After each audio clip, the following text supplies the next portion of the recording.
Shreveport, the north side of Louisiana. That's where I grew up, right over the bridge.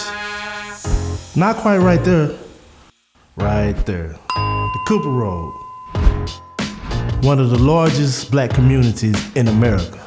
Coming up, they started their own fire station, their own public transportation. You can go to preschool all the way to college and never leave the neighborhood. It was no place like it. And the people there are loving, a family knit. We grew up together. It was a great place to be.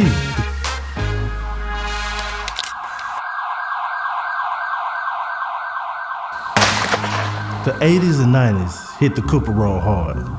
And by that time, the Cooper Road had been annexed by the city of Shreveport. And so much of the infrastructure had been seized and taken by the city. Drugs and gangs had taken over the community, and that's where I came up at. There's me, my parents, and my two sisters. My mom was the rock of the family. She held everything down when it got shaky. She gave us our foundation. At that time, my dad was an electrician and well sought out in the community. When I was in the 7th grade, my dad got strung out on drugs real bad. He would be gone away from the house most of the time. Maybe I'll see him every 2 weeks or sometimes once a month. And guys used to come bang on our door looking for my dad, and they would threaten my mom for money that he owed them from a job. My dad would be on the corner sometimes before school, but kids used to ask me, "Hey man, ain't that your dad on the corner, strung out on drugs?" So I left when I was 15, cause anywhere was better than home. I started hanging with the gangs, smoking weed, doing drugs. Hold up. I know this story. See, that's not what happened, but that's what should have happened. Yeah, it's true, I left the house when I was 15, but the people around me, the community, they intervened.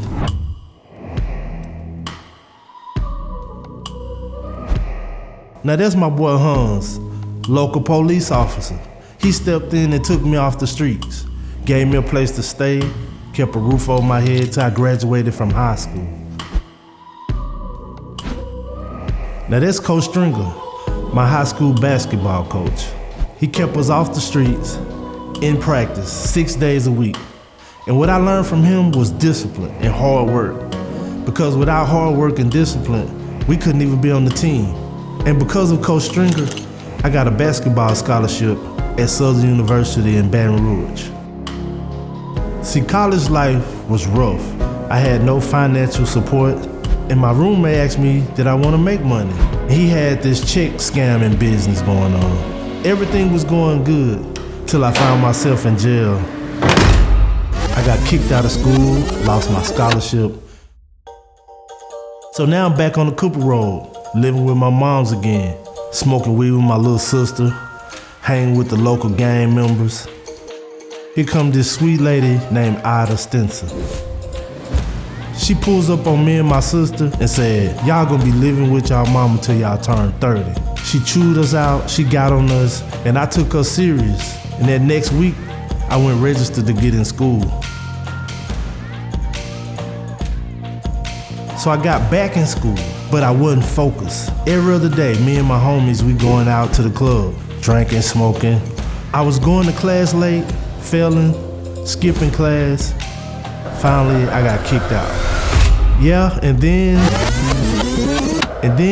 Sharon Green came along, the director of the radiology program. She looked at me and she gave me another chance. She took me under her wing and she made sure that I stayed on the right path. With her help, I was able to finish the radiology program and get a job as a radiology technician.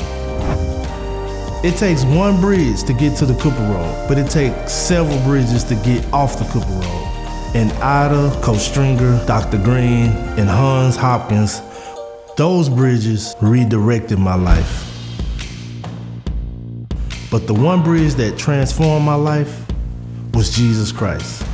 After I gave my life to him, I've never been the same.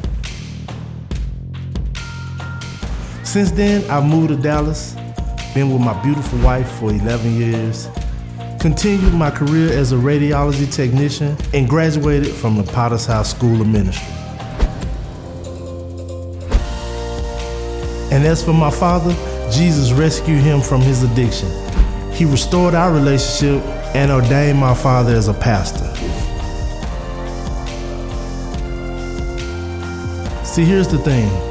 We have good and bad in every neighborhood. We have temptations and opportunity on every block.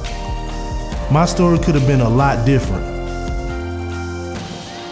But I thank God that there were people in my neighborhood, the Cooper Road, that served as bridges. Bridges between the story I was writing for myself and the one God was writing for me. They didn't just give me one chance. They gave me every chance. They stayed with me when others would have cut me loose. They laid the heavy stones on the path that God prepared for me. Not everybody's been blessed to have those bridges in their lives. That's why the Tory program is so important.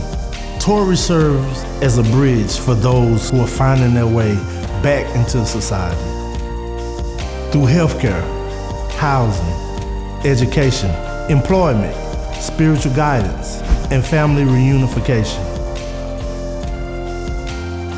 Nowadays, you can find me back at the Cooper Road, spending time giving back in the community that raised me and mentoring kids in my hometown. Because the story of my life isn't an answer, it's a question.